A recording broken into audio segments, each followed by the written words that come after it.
Please check my community board for said information, updates to breaking news, older content, and also follow the Queen on the Newsbreak app, where I give commentary on that network, pertaining to Sebastian Rogers as far as an uptick in amount of reward money, and that the search is now international. We now must ask ourselves, why is the search international? Is there information that has been given to the father or his, what is the word I'm looking for? Private investigators, that perhaps the child is alive and is in another country? We will see. Let's see what the news has to say. Thank you for joining. Search internationally. Good evening and welcome to News 2 at 5. I'm Bob Mueller. And I'm Haley Wilkes. Sebastian Rogers disappeared from his home in Hendersonville last February and has not been seen since. Investigators tell News 2's Caitlin Quisenberry they're leaving no stones unturned. It's been 10 months since Sebastian Rogers went missing from his family home in Hendersonville. In the first couple of months, several law enforcement agencies searched with no sign of the teen. Law enforcement then pulled back to focus on the investigative side. But Seth Rogers, Sebastian's biological father, never stopped searching. Last month, Dog the Bounty Hunter joined the search efforts. This is not the first rodeo for me finding a missing child. Dog's first act was to raise the reward money for information from $50,000 to $100,000. Most recently, the reward has increased to $175,000. We want to motivate any Force investigator for At Night Intelligence Agency and Dog the Bounty Hunter says new leads have created an international search effort. We've pinpointed some credible leads in Oregon and New York near the Canadian border. There are several active investigation zones where we're working on the case closely with locals and initiated a rapid reach notification to all U.S. towns that border Canada. According to At Night Intelligence Agency, 2 notices were issued requesting immediate awareness on ports of entry for the United States and Canada. The document requests vigilance from national law enforcement agencies and attention to motels, hotels, bus stations, and similar facilities. It's about showing how seriously we take these new leads and our dedication to using every tool at our disposal to find answers. In the meantime, the groups are looking to add more team members by February and March. If you have any information regarding Sebastian's whereabouts, you are asked to call the Sumner County Sheriff's Office, the TBI, your local FBI office, or Dog the Bounty Hunter's tip line. Those numbers are listed on our website at WKRN.com. Haley. WKRN News is the source of this information. So let's start at the beginning. What leads do they have? What information does this high task force agency have, sorry about that, everybody, pertaining to Sebastian? Borders, bus stations, motels. So if the child is alive, did someone change his identity? How did they get him out of the country if they think perhaps he went to Canada? And who has him and why would they have him? And I've asked this question since I've talked about this content earlier in the year. If someone has him, why would they have him? How did they get him out? Because authorities say, basically, he never left the house. So to me, they were giving us a hint there. You're entitled to interpret that as you see fit. So how could someone have him anywhere in America or out of the country if he never left his home? Stay woke. Are these leads credible given to this high task force agency? They're going to have more members by the first of the year, 2025. Is this the reason why the father doesn't want other people getting involved in the search? He doesn't want any interference. He doesn't want any extra fluff, noise that won't be genuine and or factual information. But that's what happens in cases. People will give information knowing it's not factual, knowing it's made up. People will pass it along. Well, I heard this and I think this, and they make it seem like it's the real deal. Once again, you're entitled to your opinion pertaining to the said information. Let's read what is the latest news pertaining to this child's disappearance. Dwayne Chapman, also known as Dog Bounty Hunter, is looking for new leads and has raised the reward amount for information regarding missing Sumner County teen Sebastian Rogers. And thank you, sir, for that uptick of amount, $175,000 for this child.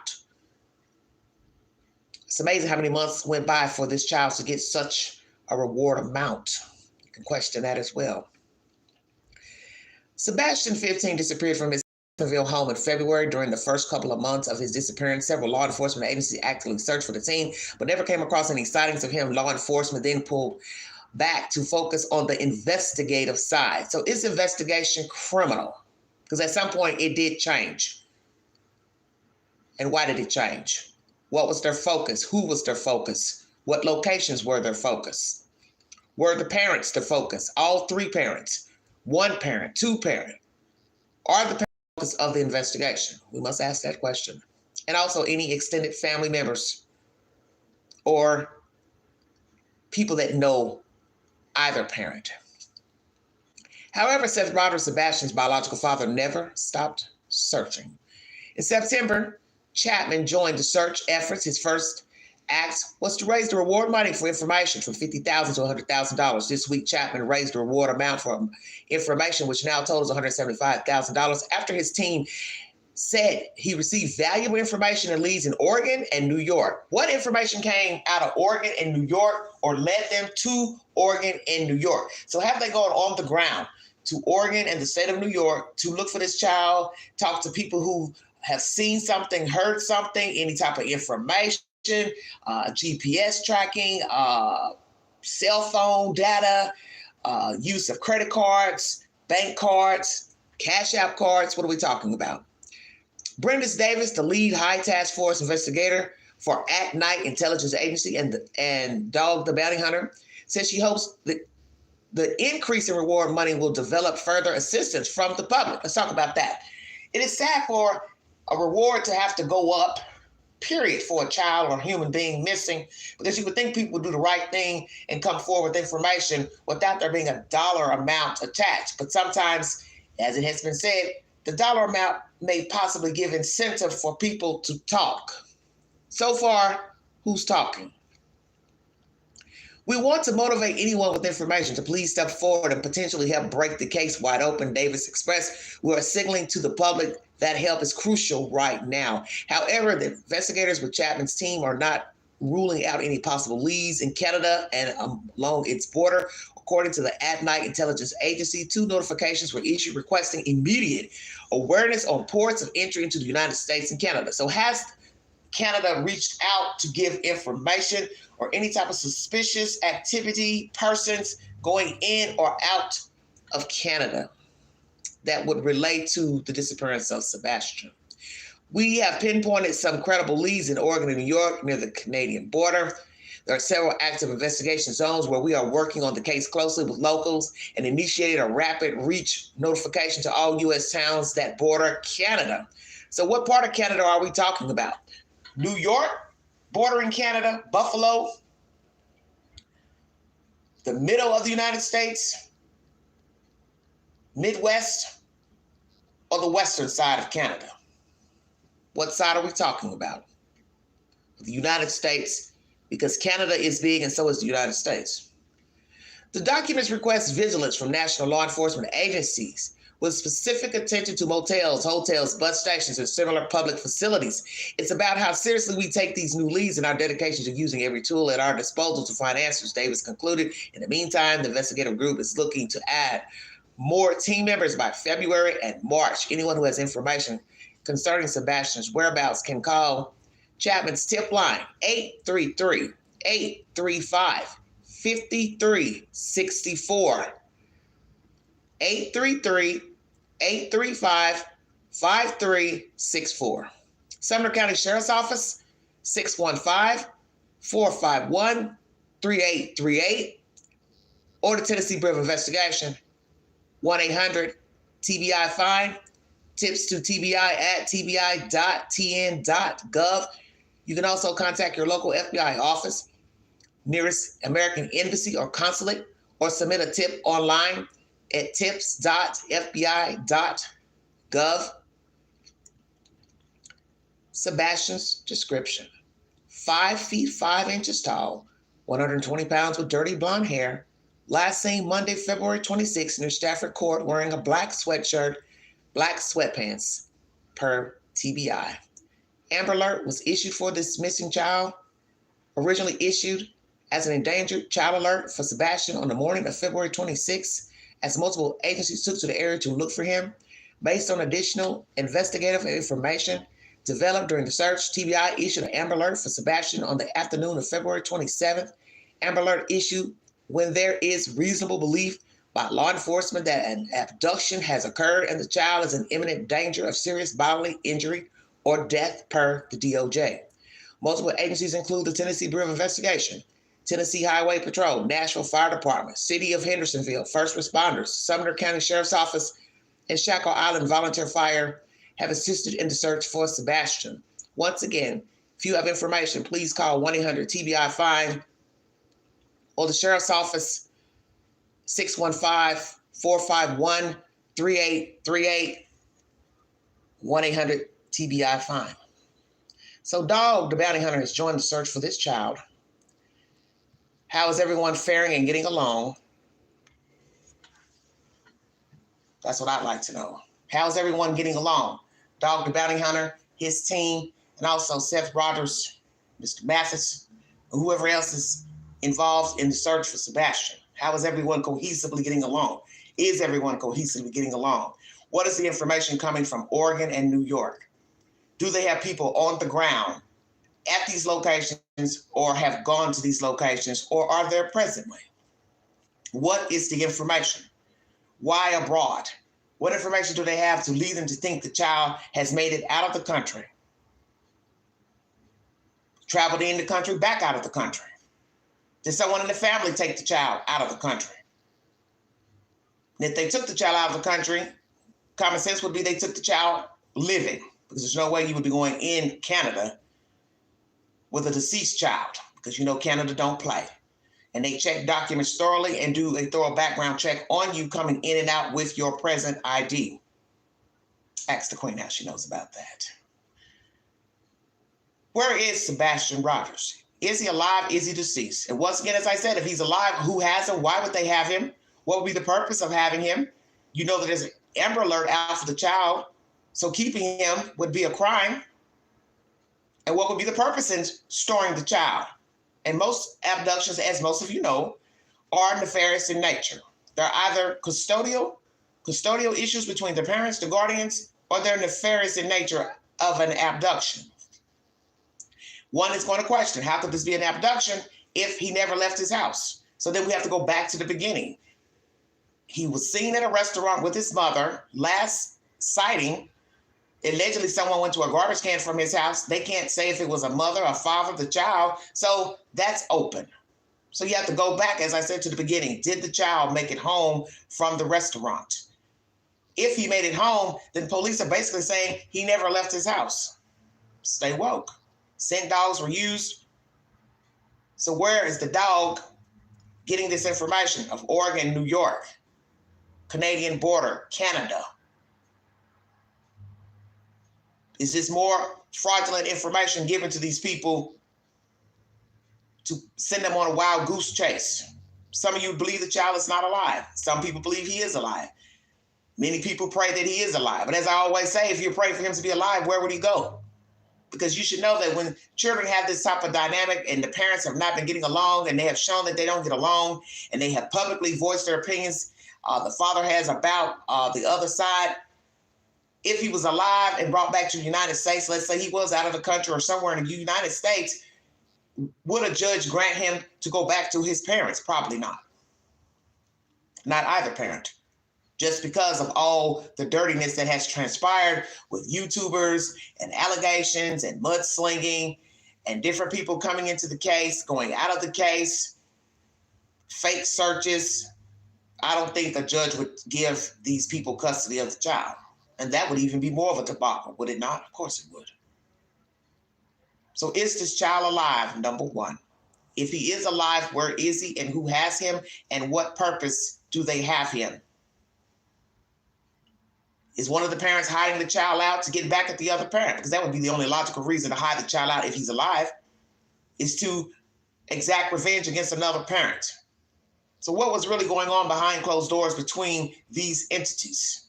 Because it all played out here on YouTube, sadly, and also on Court TV and Nancy Grace.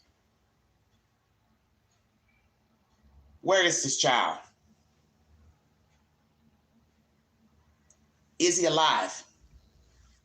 Is he deceased? If he's a deceased, who unalived the child and why? We can all use deduction on why.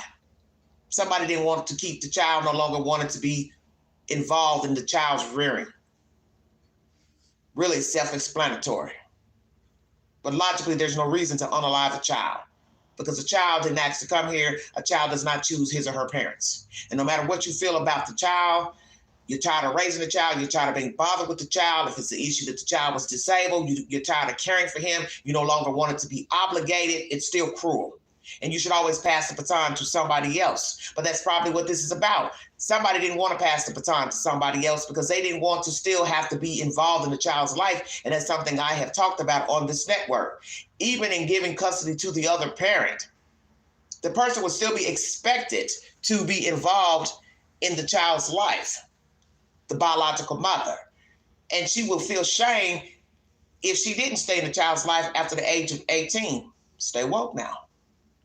She wouldn't want people talking about her, gossiping about her. Wow, she don't want to talk to the kid. She don't want to pick the child up. She don't want to spend time with the child. So this could be the possible motive to get rid of the child. I no longer want to be obligated. I don't want to be bothered. Now, some of you also believe that Seth is a culprit in this case. I will touch on that as well.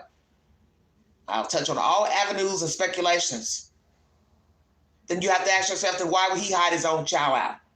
Why would he risk hiding his child out? Well, number one, is breaking the law. Number two, he's in law enforcement. What sense would that make? But people do all types of things because we have heard desperate people do desperate things. We've seen it all the time. Does not mean that it's right, but does the father have something to do with the disappearance of the child? Does he have the child hidden out? Does family members related to Seth Rogers have the child hidden out? Is he paying someone to keep the child? How long would you keep the roots up? Because at some point, your child, see your child. How is that going to work? Stay woke. Same thing for the other side. If you're hiding the child out, aren't you going to want to see him, visit, spend time with him? When are you going to let the gig up? There you have it.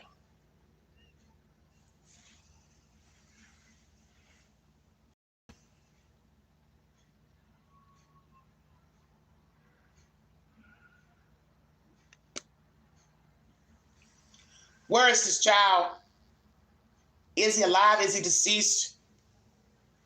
If he's alive, is someone hiding him out? Naturally, if he's alive, that means he's hiding himself out. I don't think the child has the fortitude to navigate on his own. I heard Vinnie Politan saying that the other day in his commentary. I agree. I don't see the child being able to hide phone numbers. He would have no reason. So we know that nobody's contacted the child as an abduction to lure the child out of the house, because that would be common sense. He wouldn't think to hide numbers. He would just talk to the person. They say, hey, come outside, meet me at the stop sign. He wouldn't think to erase his phone. And allegedly, he didn't take anything with him. So I don't believe in abduction. I don't believe he was lured out. But once again, as I've said before in my commentary, Seth Rogers has the right to assume whatever he wants to assume because that's his child. It's not my child. But you have to use deduction and what's logical. If the child was abducted, lured by someone, as I said, he wouldn't have the fortitude to think of erasing phone numbers and text messages. They would have tracked somebody by now. They would have tracked somebody for that very reason. Even if the abductor erased their messages, I don't see the child erasing the messages. That's the latest information. Well, I want to thank Mr. Dog for anteing up the reward. God is good. Hopefully this reward will bring someone forward to tell the truth. What will be sad if this case is internal, that this is a parent situation of unaliving a said child. And would it be even more heinous if others are involved? As we saw with the case out in Oklahoma, many people were involved in that case of the mother and the social worker. That's why you can't ever say, who would aid a person? Don't ever ask why in true crime. You ask, why not? Because we have weak-minded people who will follow a fool. And that case is so heinous when they describe the wounds of that said mother. to be stabbed so many times. And other people participated in the murder of that woman and social worker. And you're talking about probably at least 8 people involved or more in the murder of that woman and social worker. So you can't say it couldn't happen in this case. And that would be atrocious to know family members aided the demise of a child. That's why I always say, don't ask why. Ask why not. Because we have ignorant people, we have deviant people who will carry the torch for a fool, for a demon. They will ride that donkey ride into the abyss to aid a person in a crime. And then it's been so many months, one would think that he's not alive.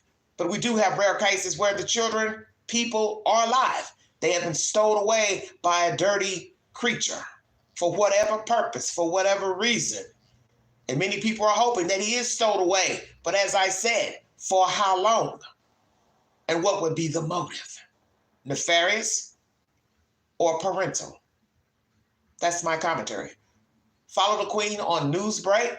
Like, share, subscribe. Drop your comments below this video. If I get a new update to information, I will gladly bring it to you. But I'm not trying to pass any salacious information or gossip pertaining to Sebastian Rogers. I ask all pertinent questions. It does not mean I believe this one or that one, but I do have my feelings pertaining to the disappearance of this said child. I do believe this is nefarious business, but as I said, the father has every right to have hope because that's his child. And nobody wants to think that their child is not alive. That's his God-given right, is to have hope. Thank you for your time. You have been listening to the Vault XL.